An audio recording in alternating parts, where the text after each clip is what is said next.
lost it. We're headed to P's and B's, pretty please. Neilmah bans out the big man Z. Cope on the other side has a ban as well. They're going to land on Thanatos, the god of death. Neilmah already taking Zeus and Ymir very quickly off the table, whereas Thanatos and Nike Cope is still the problem. We really want to get those bans out of the way as well. Yeah, I mean, these are pretty much standard bans at this point. Just shouldn't surprise anybody. Neilmah, last time they first picked their support, which was Ymir. This time they banned it against themselves, and they're going to opt for the first pick, Sylvanas. It seems that they wanted to prioritize the Sylvanas here more than the Ymir, and as a result, now Cope is going to rely on this Ratatasker pick here. Could be played in the solo lane for Cope. Yeah. Could still be played for Mixide if he really wants to, but more than likely not going to be the case. Izanami here will be selected for Cope. We'll see how their Hunter opts to work with the Izanami, unless, of course, they want to toss her into the mid lane. Certainly something that we've seen before by the matron of zombies or whatever the hell she's the god of. Serket and Giannis on the other side will round out the jungle in the mid lane selection for Neilmah, where Geb is the support for Cope. Surprisingly, Thor was still open, but they elected to go for the Serket either way. And I think that this is more of a situation where they wanted to deny the Serket for Cope and making sure that there was going to be no shenanigans with Mixide picking the Serket and Ratatasker onto Cope. Well, at the end of the day, look, I'm not calling Mixide one god wonder, because if you're going to play your best god and they're going to give you the opportunity, why not? But Neilmah's curious, just like I am, how deep is that Mixide god pool? You've played and performed well on Serket all day. Now that we're here in the tiebreakers where everybody's backs are against the wall, play something different, my friend, and we'll see how it works out. Poseidon, the mid laner banned, the mid laner picked in virtually every single game, will be banned out, and we're going to see the other side. Agni will be forced to be selected. That was only played by Chaos today. Very smart ban of the Poseidon, because it's going to have the cripple against the Giannis portal to get through those portals, and for the Serket that wants to engage so greatly. And just like that, Neilmah sticking to their guns. It's going to be the Kabrakan for Kiki yet again. And it's going to be the On Her for Day to Remember yet again. Last time around against the Artemis, he looked absolutely fantastic, was able to separate himself by almost 2.5 levels at one point, just by finding superior farm and the 1v1 potential here and there. So a couple of different spots for Cope as they switch things up with the Izanami, the Agni. We're going to see Ratatasker on Mixide. Neilmah, on the other hand, like you said, looks the same all down the line. Double Guardian for both teams. Neilmah with Sylvanas, Kabrakan, Sobek, and the Geb for Cope is still the problem. That's a lot of control for this team. Between the Agni Bomb Stuns, the Geb Cataclysm knockup, Sobek has the pluck, the tail whip as well. It's looking like a very interesting composition. There should be a lot of fireworks once these teams start grouping up in the mid game for these 5-on-5s. Yeah, I'm definitely very excited. Skilladon on the Serket as well. This is an interesting choice for Skilladon. He has had a lot of time on these junglers that have sort of wiggle room as far as their execution is concerned, and I think that's a good look. Skilladon now on the Serket, one of the hardest gods, in my opinion, to really play at optimal levels in the SMITE Pro League here. Skilladon is definitely going to have to kick it into overdrive. I would say high risk, high reward for playing Serket at this point in time. It's not like it was back in Season 2 whenever you had the purification beads that would give you some cooldown reduction. Right. So not only would you be offensive and look for kills, your purification would save you from danger as well as giving you another escape or maybe even another opportunity to find a kill. So this time around, both junglers here, actually going to be double Guardians here on the right-hand side. All the rotation from Valentine has been made on the right side. Very interested to see how Cope works out on this Sobek. Honestly, we've seen him on a lot of offensive gods, some devastating assassins and some obviously strong warriors, but we have yet to see him on the Sobek today.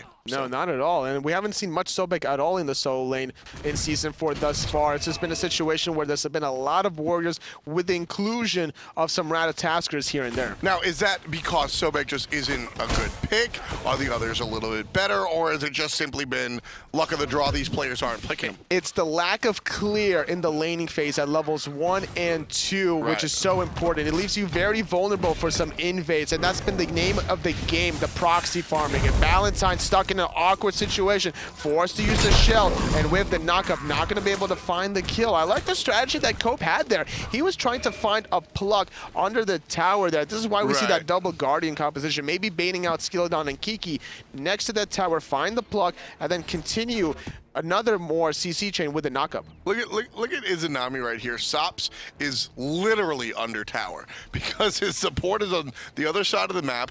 Naruma is just going to sit here and zone. Sops says this is just... Now, I attacked Sops before. I said that he was kind of lackluster as far as the earlier games are concerned. This one, not as bad. This is the team decision to empower a different position over Sops, and that's not always a bad choice. Neilmah is intentionally, or excuse me, Cope is intentionally leaving Sops out to dry in order to leverage their power on the right side of the map. And McSidy has been in the mid lane for a little bit of time, trying to find some plays onto Venenu, trying to shut him down or maybe force out an early purification beats, but that hasn't been the case at all. He's been playing very careful, avoiding McSidy's aggression. So as a result, now we see the rotation being made under those right side mid Harpies. Valentine finally leaving Cope alone to be able to solo farm, and as a result of the sharing of the experience, Kiki has this 1 level lead over Cope, who is already struggling for the lane clear. All right, now this Agni. I have all my eyes on Agni. I really, all 2 of my eyes on Agni. I'm very excited. I think Agni is a stellar choice. Even here in Season 4, his clear isn't numero uno, but especially if you're going up against Giannis, his clear is relatively similar. And the Agni, there's so many options for Agni to go as far as build path, and the long-range stun is fantastic. We saw Chaos just crush with it earlier. I'm surprised that he went for the Sands of Time on the Agni. Me too. Considering the fact that he doesn't have to use like any mana during the bombs at all. So it almost seems that he would be more efficient by going for any other starter item. Yeah, Agni is notoriously one of the most mana-efficient mages because of the fact that his ultimate costs 0 mana. So with that in mind, it is kind of curious. Kiki gets served up and blocked. Tail Whip is strong. Kiki doesn't have a dash or anything. It's really just the movement speed. Stun down is good. If the tower dive comes out, that's a dead solo. The meditation bought him a little bit of time. In the air is McSidy. He's going to land right back onto Venenu, but through space and time, perfectly preventing the knockup, bailing him out of danger, going back under the safety of his tier 1 tower. I really liked that play coming out from the from Anxiety, the Ratatasker. He immediately goes up to the sky, not looking for the kill underneath the tower, but anticipating this is a pro level match. If we're harassing the solo laner for this amount of time, there has to be a rotation. He's obviously correct, and he forces out the ultimate from the Giannis. Had that been any other character, that's first blood, but it's Giannis. He forces out the ult, which is just as good. Very solid. Left-hand side, Skilladon made the rotation to help Data Remember invade that purple buff, taking away more experience away from Sops. And we've seen what Data Remember has been capable of when you give him a little bit of a lead compared to the last game. He's already 2 levels ahead of Sops. Well, now 1, as Sops is level 6. Well, earlier, yeah, it's about a level and a half, and earlier, yeah, we were seeing Sops just be completely zoned out, unable to really achieve any experience because of the fact that, well, the support was just sitting there and was going to kill him had he walked off of the tower. So now finally being able to farm the wave, Sops has to feel a little bit better. With the Anhur coming back into the laning phase, he's going to have the Ninja Tabby available. He's going to be looking for a lot of offensive plays here. And like we mentioned before, it's not only just the Anhur playing aggressively, it's the Anhur playing aggressively with the mindset, the fact that he has this Giannis in the mid lane to be able to just throw out the portals whenever he needs to. Valentine with the rollout, looking for the first blood on Data Remember. But Data Remember jumps right over the carpet pole. Not able to be a victim this time. Not quite yet. A lot of members from Cope's team is still around the goal here, but electing not to start it up. It's still way too early at this point. Level 7 Agni hasn't back to base yet to finish any items, whereas we see the Giannis on Venenu finishing off those shoes to the Magi. And this is the point in time where a team fight off of that alone could be started. Yeah, the early penetration with that Giannis is certainly going to be a big difference versus the Agni. So we'll have to keep our peepers on that mid lane and just see when Agni opts to go back. Stuck under the tower is going to be Venenu. Everybody else on the other side grouping up for those Gremlins. Shoutouts to Aggro with the Gremlins title.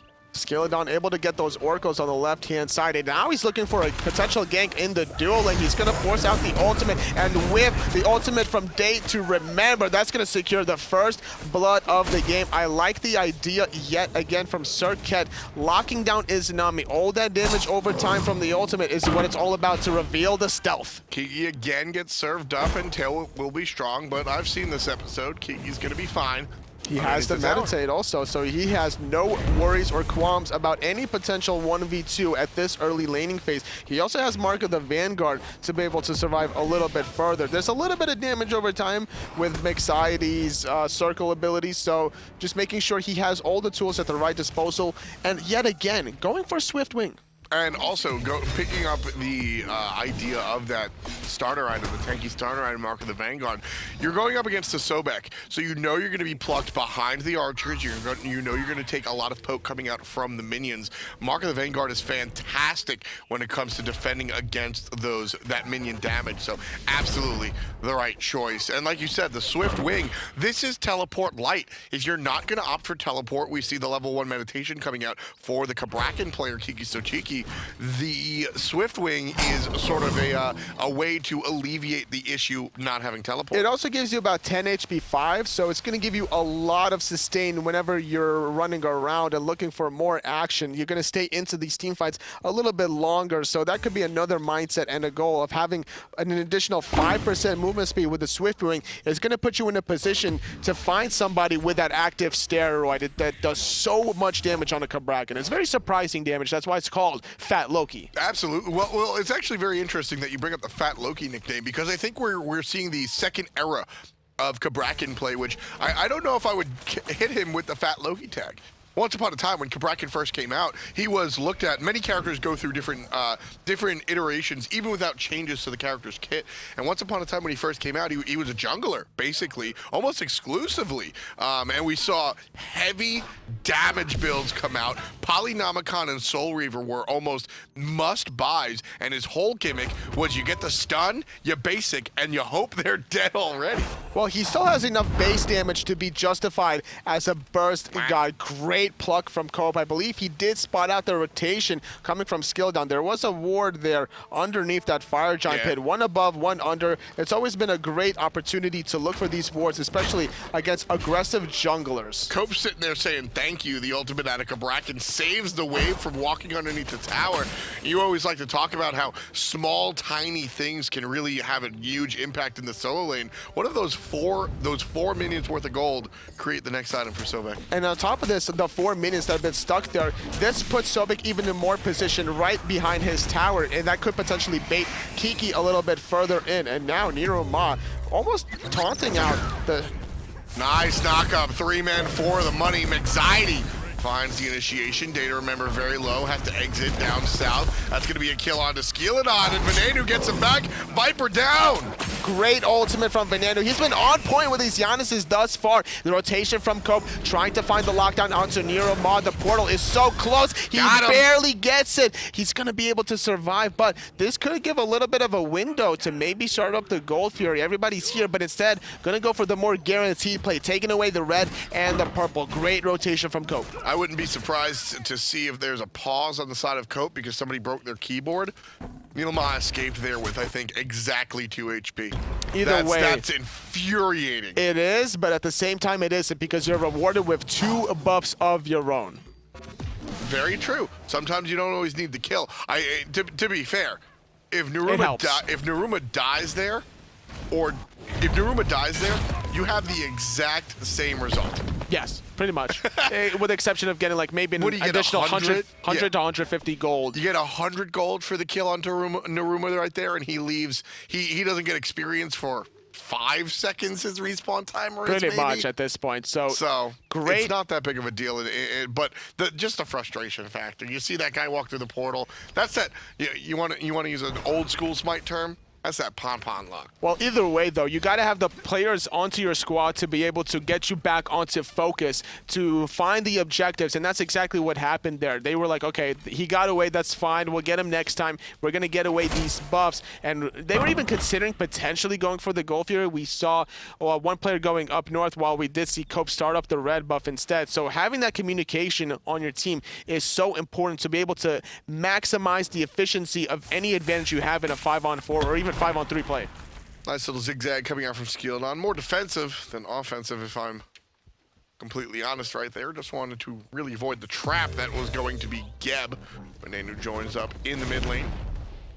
And as we're 11 minutes into our contest right here, everything's about all tied up. 1,000 gold in the way of Neilmah, or Neilmah specifically, but not too big of a deal. At this point, definitely not that big of a deal. Gold Fury hasn't been looked at by either team. It's still going to be the question of the next team fight. Once these level 12s start coming around the corner, the second relics will start being purchased, and that's when the action is really going to start to pick up. So Kiki now looking for the control. Nice little dash away from Cope to get out of there. Yeah, the damage from the Kabrakan, it's definitely, the burst damage has definitely fallen from that Fat Loki build, from the Fat Loki builds of yesteryear. But still a lot of damage comes out on this character, especially early in the game. You drop down, I was talking to Trickstank before, who likes this character more and more, both in the support and the solo lane. And Kabrakan just has so much damage early on. You drop down the 3, the Tremors, and players just get stuck. And before boots, you don't know what to do. It was also the combination of the purple pot that used to be a very early consumable purchase for the Kabrakan players, specifically onto Zalia, who loved to run the Kabrakan in the solo lane with the purple pot, found multiple early first bloods around the level 2 or 3, surprising a lot of people that weren't quite used to playing against the Kabrakan that had that much magical damage that early on. Now, one of the strategies that actually still transfers over to today in that solo lane is the bait of the hit. What happens is you'll see a lot of Kabrakans bait themselves into getting hit by the opponent, which triggers all of the minions to attack the enemy. Then you immediately go into the ground pound, and while the guy's sitting there dizzy and trying to escape, you're hitting him, your minions are hitting him, and all of a sudden your opponent is down to 50% HP, and he's asking himself, how? Something we haven't actually talked about this game was all the chalices being picked up here from Cope is still the problem. They have 3 vision chalices, and this is giving them a lot of vision control all over the map. Those are the health pots, aren't? Oh no, you're right. You are. When you're right, you're right. The red is going to be vision, and if you're newer to season 4, those are basically refillable ward bags. Every time you go back to base, you get a whole bunch of wards for free, and you pay about 300 gold for the item at first. So it's an investment, but it certainly looks like it's going to pay off. If you take a look at the map, there are red dots all over the place. So Cope definitely has a lot of vision here. Absolutely, and Gap already, there's going to be a lot of engagement in the mid lane to pull onto Viper here. Nice Cataclysm to prevent the engage from Skeleton. Landing on the backhand side is the Rouse Husker. Nice pluck onto Skeleton. He's going to fall as well. Finding the pluck right there in traffic after the dash. Excellent Sobek play. And Sop's going to follow it up with another kill on the Guardian. Kiki in a bit of trouble here. He's frozen. He's going to be stuck in the middle of the lane. Another pluck. And again, served up by the Sobek. Dashing forward with anxiety, can't find the kill.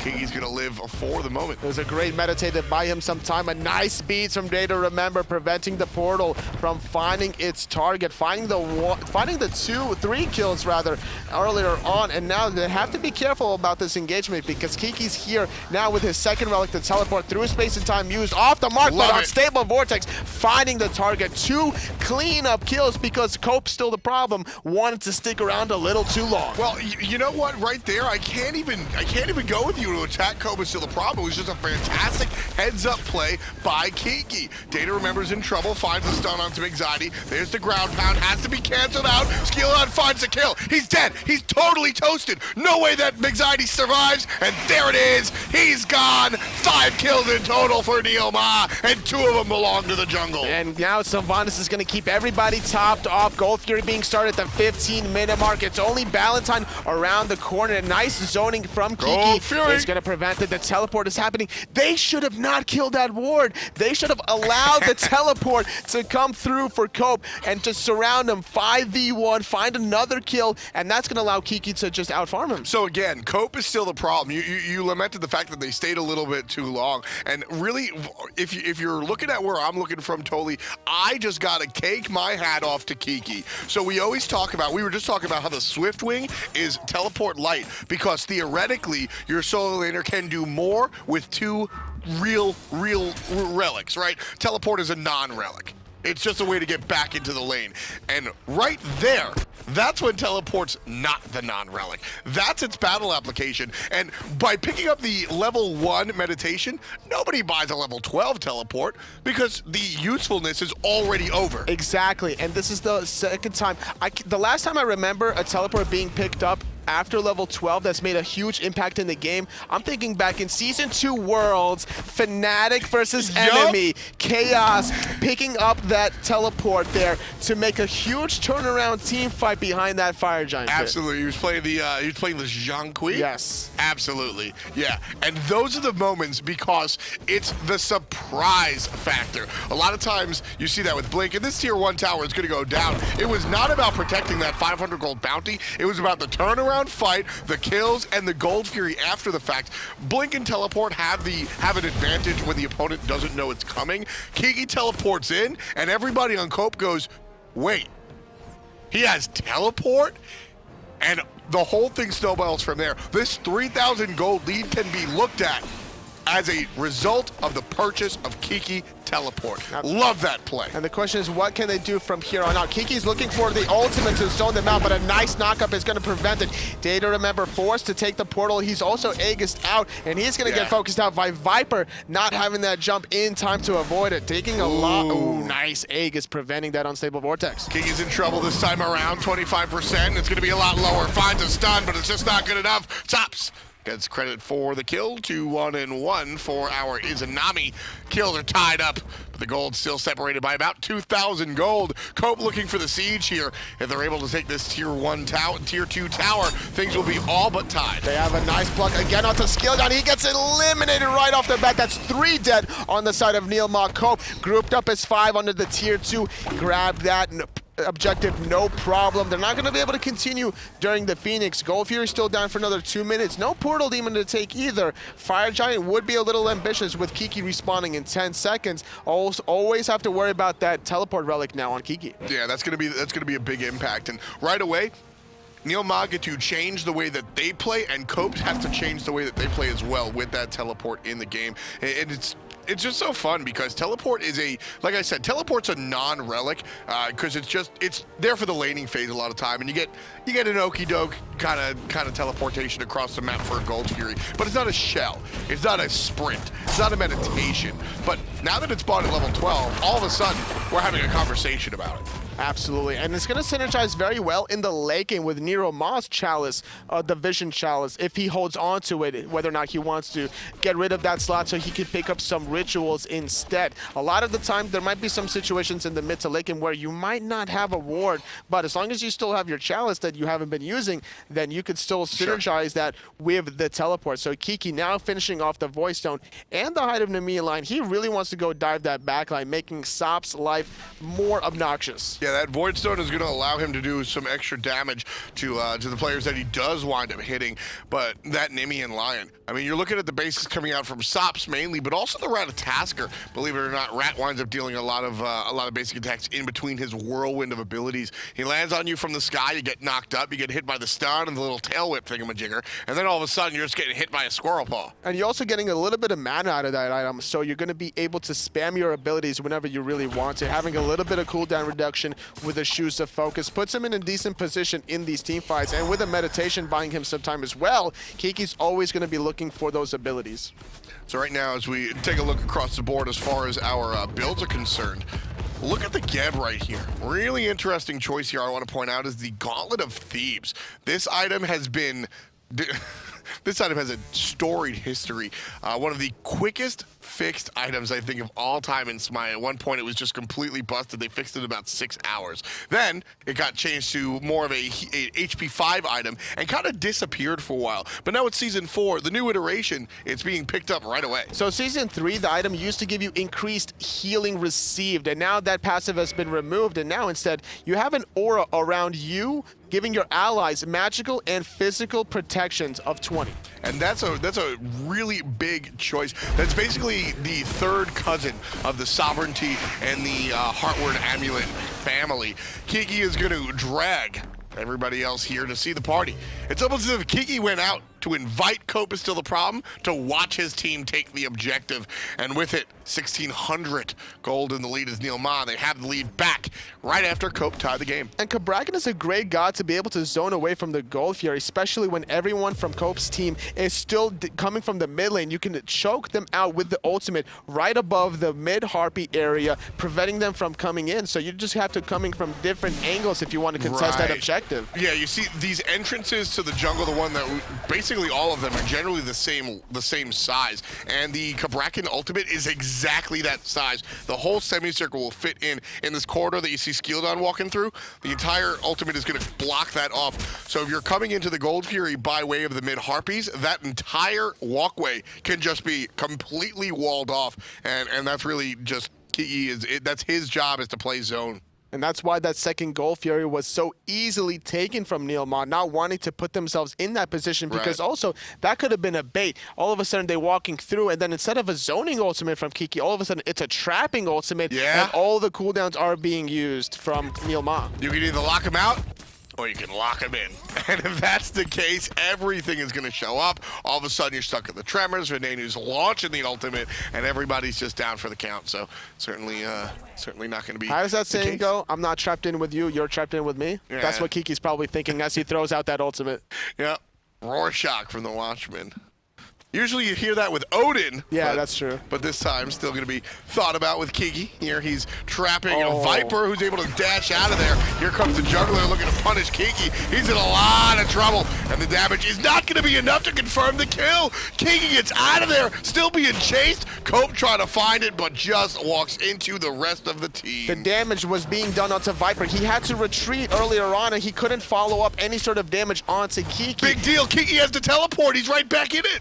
And that's going to be another Portal Demon being started from Neilmah. They found a kill onto Cope, who was caught in a nice on her Obelisk. Nowhere to go in that position. Portal Demon being taken by Neilmah. Viper in a lot of trouble as well. He's going to use the dash for now, but Neilmah with Kiki looking for more action. The unstable Vortex, max range, finding Viper. And again, got to tip the hat to Kiki's Cabrakan. Now, he didn't do it without the ground pound coming out. Viper walks away from Venenu's unstable Vortex. The exact amount of slow provided sticks him there, and Venenu's able to nail the max range unstable Vortex. Kiki combines with his mid laner right there for the absolute flawless combination of abilities, allowing Neilmah to win the team fight. 54,000 to 51,000 here is the gold count. Neilmah leading by both gold and kills, 7-6. Right now, Venenu's in a little bit of trouble, but he'll walk away. 2 abilities, and Venenu's already at half health. Now, partially that was due to Heartseeker being at 5 stacks, giving the next additional ability that 100% extra physical damage. So, overall, I like this pickup here from the item of the Heartseeker recently in Season 4. Uh-oh. Support going to be in some trouble. Ballantyne there. Ultimate from Kiki is online, but will not be used just yet. And that's the right choice. We've seen teams punch themselves in the foot by committing to the support too late in the game.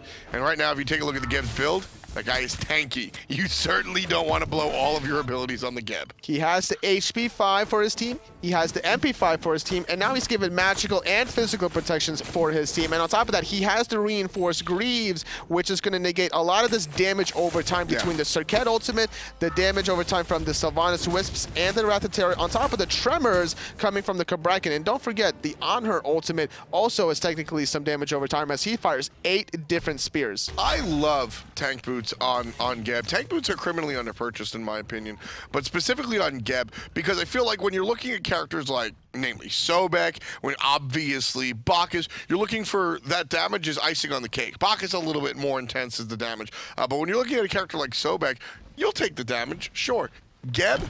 Geb's not doing much. I mean, real talk, if you get up close and personal and hit him with the knock-up, sure, you're able to deal damage. But Geb's not really doing much damage, so just say goodbye to all the power and go max tank. And on top of this, people forget about Geb's passive, actually. It reduces critical strike damage down to 25%. And with the Hunters now electing to go for this heavy crit build between the Poison Star and the Wind Demon, that negates all... like 25, only 25% of 100. That's a great point. The big point about the Geb is the fact that, like you said, the build, but also the fact that Naja is such a prevalent pick. When as soon as you pick Geb, you're not eliminating the choice of the Naja, but it's certainly a less attractive option when there are other characters. And speaking of which, Skeleton on the Circuit also going to run into issues with that pass. He's zoning on the top side. He's going to use that ultimate defensively. Perfect. Veneno through space and time, getting his team in position, having to dash away his Viper, diving his skill down. He's going to fall to Viper. Landing back down is the Ratatasker, not finding any kills quite yet. The ultimate of Izanami doing a little bit. Cope doing a 1v2, zoning away Data, remember, but now he's caught in an awkward position. The rest of the team's just regrouping. Only one death on Skeleton. Neilmah going to start with the Gold Fury right here. Basics out of Data, remember, are devastating. Critting for 516. Shouts to Long Island. And just can't deal with it. So much damage coming out from the Hunter. It's lit. Oh, well, there you go. It's lit. From Long Island to lit. Gold Fury under control. Not going to be stolen this time around. It's Cope is still the was stolen. That is stolen. That's all Neilmah's. Neilmah did get the Gold Fury. They were able to confirm it themselves. They remember he's going to sacrifice his own life for the Gold Fury. Mixiety finding the kill there. And now Cope and Ballantyne, they want to be able to chase somebody else down and maybe find this tier 1 tower. Veneno's looking mighty tasty here. Finding the plug onto Kiki, but it's only Ballantyne with Cope, so it's not going to be able to find that big tanky Guardian. Ballantyne just hits him with the Geb auto. Just like, all right, Cope, I'll help. Boom, hits him for about 25 damage, and Kiki just waddles away. Not that big a deal, but that's a big deal. Stuck under the tower. The tower shots are hurting, but Cope's the one that winds up with the kill. Skeely's able to capitalize and take out the jungler. Cope gets help from a little bit of assistance. 1 HP. Skeely gets the double kill. Veneno answers back as well. Viper down for the count. Skeely on his last legs, using the taunt to secure himself. And that's going to be the death of Ballantyne as long as Veneno can find the unstable vortex. No, never mind. Skeely's back in it. Trip skis for the jungler. Everything was on cooldown there. He could easily come back in. That was a 4-for-0 exchange. They did find Kiki in the process though, but definitely worth it there. Sacrificing your soul laner for 4 easy kills. Viper even dashing in aggressively against Veneno's Giannis yet again, just doing so much damage. You have to respect the damage output between this unstable vortex. Yeah, it's out of control. These guys are really going nuts. I think Naruma is pulling out all the stops, honestly. This is, I did not expect this team to look as strong as this is right now. And 2, let's get back into the game. Right now. Right meow. Did you just meow? No. Okay. I was just asking. So how are you feeling right now? I'm feeling pretty good right now. Did you just meow? No. Okay, just asking. Portal Demon's the target right here. Do I look like a cat? I'm not going to answer that one. Neilmah right here is looking for the Portal Demon. Skeleton hops over the top, and that'll confirm the Portal Demon. And this time I'll actually get them right. They didn't steal it from themselves. It's still so confusing to me, man. Last season triggered me. For those of you that don't know, we used to have a little bit more of a notification on the Gold Fury and the Fire Giant. You get used to it. You lean on the crutch. Fair enough. And when they took it away, man, like it was really rough for me last season. It was a whole year of getting over it. And I tackled it. I really did. And then somebody said something to me, and I started to think about it again recently. And since then, man, I'm sitting there triple guessing myself. You know what you need, F-Dot? You need some namaste in your life. Namaste? Yes. Nah, I'm gonna stay. Ballantyne right here, he's gonna stay as well for the moment. Gets a little stunned out. Not gonna be the case, he's not trapped. Neilmah, 29 minutes into the game, still with a comfortable lead right now. It's not insurmountable for Cope's team to come back into this. Currently about 6,500 gold up or so is Neilmah.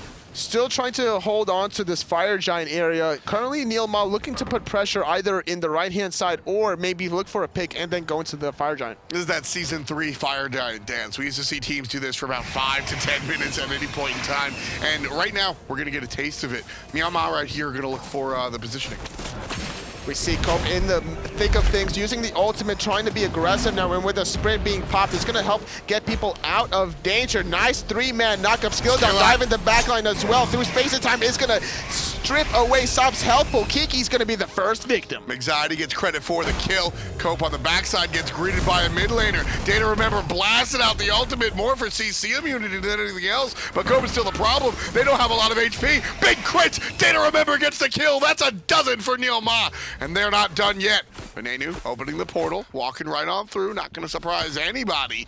And with a half hour on the clock, Neilmah still looking for more. Sob's back into the jungle. That's a bad choice. Here, we'll help you back to the base. Venenu sends him back forcefully. Lazy back out of Sobs. He thought he was out of danger there until Giannis took his own portal, got in a position to stop that. The mobility with the threshold from Giannis is just too much. Plucking Neilmah back into danger under that tier 2 tower with the knockup. Will find the kill. Overall, 2 for 2 after all the dust is settled. Now that's twice that we've seen Neilmah skill it on, Thorwald off a teammate. This time around, Data Remember drops the obelisk right in front of his support.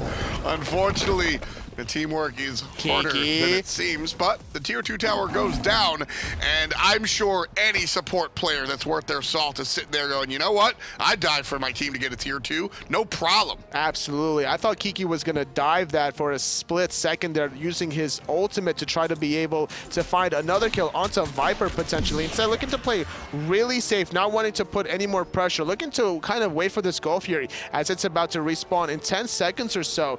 And looking at his build right now, he is also going for the Stone of Fall, so he's going to be able to survive a lot of damage here from these Agni Bombs. So when it comes down to it, the Stone of Fall is going to prevent burst damage. Oh, I'm sorry, that's the Stone of Binding. I'm sorry. It looks very similar. It's just repositioned from the left which is to the honestly right. even a better shot. Stone of Binding is going to add extra damage onto anybody that you crowd control. So once somebody gets slammed by that stun out of the Kabrakan, all of a sudden they're taking more damage, and that is where the Fat Loki comes in. He's going to set up his team to burst his target down.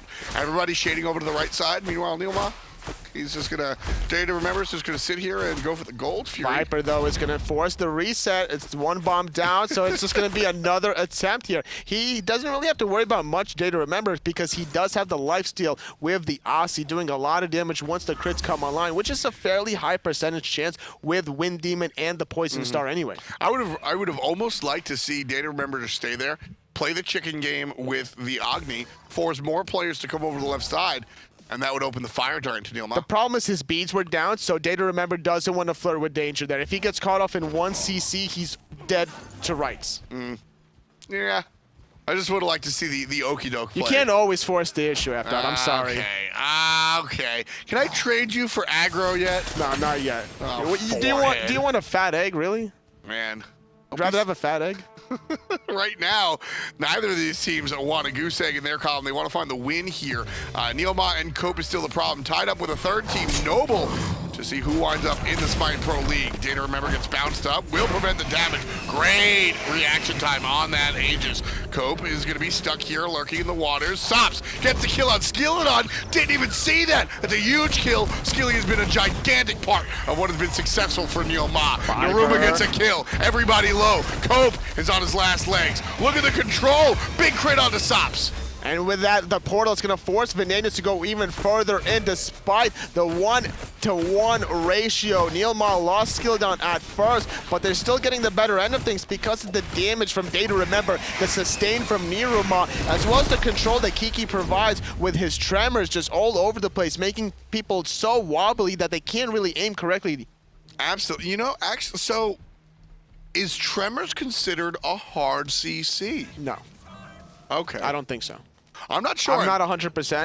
I'm going to have to double check on that simply because of the fact that that Stone of Binding would interact with that. So at this point, I think it's just stuns, etc. And I'm sure everybody in chat that knows everything about the game is correcting us right now. But I'm going to do my research after this match specifically and find out if that Tremors will trigger the Stone. Well, whether or not the Tremors will activate it, you also have 2 stuns. Oh, Cope tried to bait, but he got baited himself. There was nobody behind Cope. Whether or not he found the plug alone, all 5 members of Neilmah expected that play, took the portal simultaneously, baited out Kiki first because of how tanky he is, and now guaranteeing themselves the Fire Giant. 10,000 gold in the lead.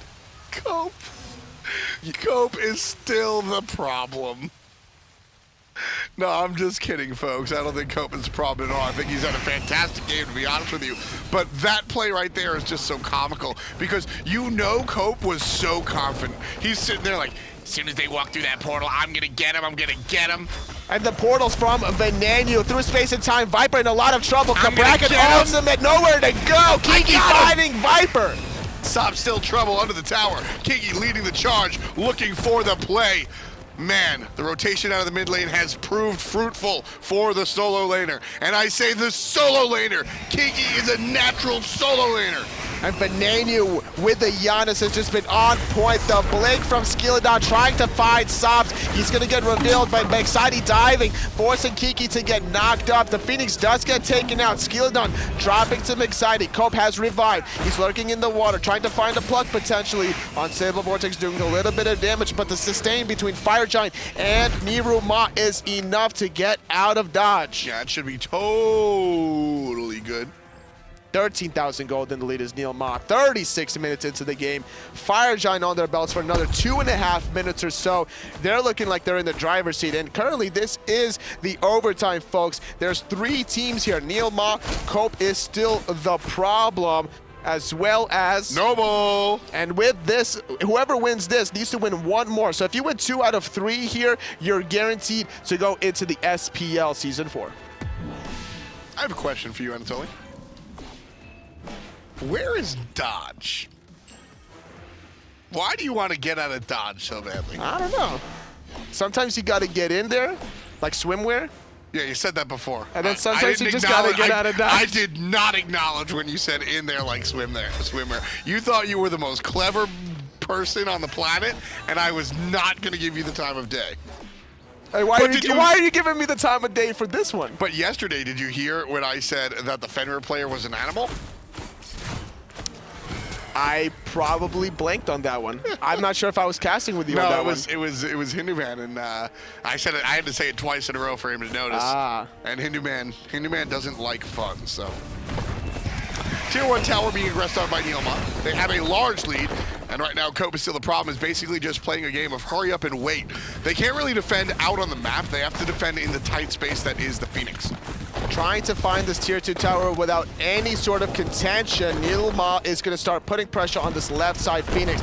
And now, Cope's still the problem. They pushed out the right lane so far, and with the tier 2 tower gone, that they're actually going to give up this left side Phoenix, hoping that Sobs can return a Phoenix of his own on the right-hand side. But the members from Neilmah are backing in time. It's too late. Sobs going to credit. He's absolutely going to get it. The Titan's Bane allows him just enough penetration to be able to get the tower. The portal, the blink, the through space and time.